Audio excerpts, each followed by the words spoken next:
Qual de nós já exagerou em alguns detalhes? Eu posso não ter sido completamente honesto sobre o que eu disse que estava fazendo no final de semana. Na realidade, eu estava bem aqui, brincando com os meus filhos na piscina, mas disse para os meus amigos que eu estava curtindo em uma lancha incrível! Yeah! Somos todos culpados de exagerar em alguns detalhes. Tipo, eu nem tenho um barco. Mas essa tendência em todos nós é algo que as pessoas apontam quando falam sobre Jesus e como as pessoas se lembram do que ele fez. Algumas vão sugerir que talvez os discípulos tenham exagerado parte da história de Jesus. Mas quando exageramos ou inventamos histórias em nossas vidas, geralmente é porque nos faz parecer melhor.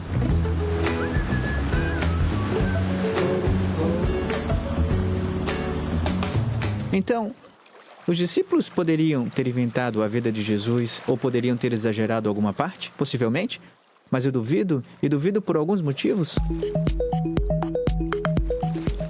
Em primeiro lugar, ao longo dos evangelhos, encontramos esses detalhes distrativos e aparentemente irrelevantes que apontam para testemunhas oculares, que não combinariam com a escritura de ficção daquela época. Esses detalhes não têm o ar de espetacular ou fantástico.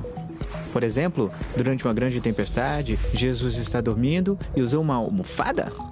Há uma história em comum sobre um homem vestindo um pano de linho, e quando os guardas tentaram prendê-lo ao lado de Jesus, eles pegaram seu pano e ele fugiu nu? Jesus chama Pedro, cujo barco está a cerca de 100 jardas da costa, e eles pegaram 153 peixes. É estranhamente específico. Eles soam mais como os insignificantes detalhes que vêm da lembrança do que da história inventada. Hoje, quando as pessoas escrevem ficção, adicionam detalhes que façam com que uma história pareça mais incrível. Mas esse tipo de escrita sequer ocorreu até o século XVIII. Além disso, se os discípulos fizeram isso, então significa que eles mentiram intencionalmente? Eles teriam motivo para mentir? Se eles estavam intencionalmente inventando tudo isso, por que eles usariam nomes de pessoas que ainda estavam vivas naquele tempo e que poderiam ser facilmente perguntadas sobre o evento para ver se aconteceu ou não?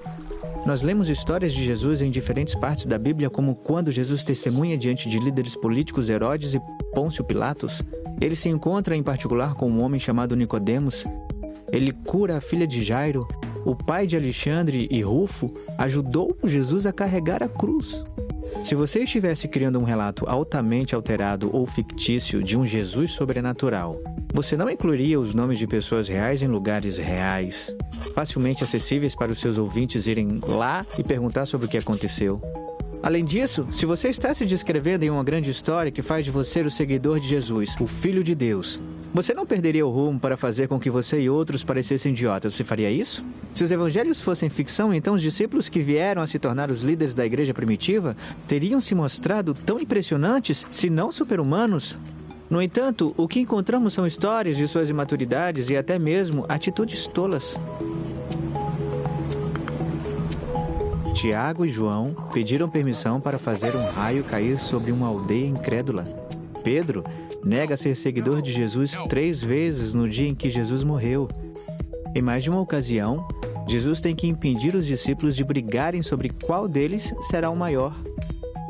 Então, se você vai inventar uma história que lhe dará poder, ou que vai fazer de você o líder de um movimento como Pedro, você não conta a história de uma forma que pareça que você não é confiável para usar uma tesoura sem supervisão. E por falar do líder da igreja primitiva, os evangelhos registram esse momento em que Jesus chama Pedro de Satanás. Sabe, o arqui-inimigo de Deus, o diabo. Se Jesus me chamasse Satanás na minha cara, não estaria tuitando sobre isso, mas está lá porque, presumidamente, isso realmente aconteceu.